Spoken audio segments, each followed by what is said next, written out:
आज जेठ 15 यानी गणतन्त्र दिवस र तपाईलाई थाहा नै होला कि प्रधानमन्त्री केपी शर्मा ओलीले राजावादीहरूले काउन्टर दिँदै भनेका थिए कि जेठ 15 मा 11 बजेदेखि लिएर 2 बजेसम्म काठमाडौँमा एमालेको नियन्त्रण हुनुपर्छ। तर आज काठमाडौँमा एमालेको नियन्त्रण भयो कि भएन त्यो त मलाई थाहा भएन, तर सडकमा भने राजावादीहरूको दबाव देखियो। र यही सन्दर्भमा राप्रपाका सांसद ज्ञानेन्द्र शाहीले आज आफ्नो फेसबुकमा एउटा पोस्ट राखेका छन् र पोस्टमा लेखेका छन् कि आज काठमाडौँको रत्न पार्कमा राष्ट्रवादीहरू अब नवीन सम्झौतामा आउन प्रधानमन्त्रीलाई अपिल छ, हैन भने भाग्नलाई हेलिकप्टर तयार गर्नु रे। अब यस पोस्टमा केही पिक्चरहरू पनि अपलोड गरेका छन् र पिक्चरमा हेर्न सक्नुहुन्छ कि पुरा राजावादीहरूले पुरा यहाँ रत्न पार्कको एरियामा भेला भएका छन्। अब मलाई भन्नु पर्दैन कि यस्तो खाली पोस्टमा के कस्तो कमेन्ट आउँछ, तैपनि म एउटा दुईटा कमेन्ट पढेर म देखाउँछु। अब एकजना लेखेका छन् कि नेपाली जनताको चाहना राजतन्त्रको पुनः स्थापना रे, त्यस्तै गरी दलाल देशद्रोही भ्रष्टहरूलाई भगाउन कुरा गर्दै हुनुहुन्छ, अझ हेलिकप्टरमा कदापि हुँदैन, झुन्डाको हेर्न मन छ रे। 1000 साल भन्दा एक शेर नै बेस, जहाँ सिंह नेपाल हुन्छ त्यहाँ राजा रानी हुन्छ। बल्ल खुसी लाग्यो, अब सबै जनता जाग्नु पर्छ, सचेत हुनु जरुरी छ आफ्नो देशको लागि।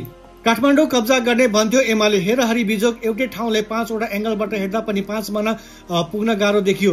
ओलीको क्षुद्र बोलीको कारण एमाले खियो भन्ने एउटा ज्वलन्त उदाहरण। आन्दोलन हो कि आमसभा, भाषण गरेर राजतन्त्र फर्किने हो र यो सबै दिन कटाउन मेसो होइन र। सहमति राजा ल्याउनु भन्नु र श्रीमतीलाई कान्छी ल्याउनु भन्नु उस्ता उस्तै हो मान्यज्यू, जबरजस्ती गरे मात्रै सम्भव छ, सहमति हुँदैन रे।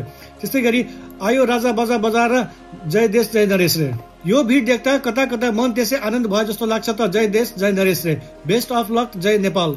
एमाले र कांग्रेसका नेताहरू भ्रष्टाचार गरेको गरे, वाक्क दिक्क भएर जनता राजतन्त्र पक्षमा बढेको बढे, पार्टीहरू हेरेको हेरे।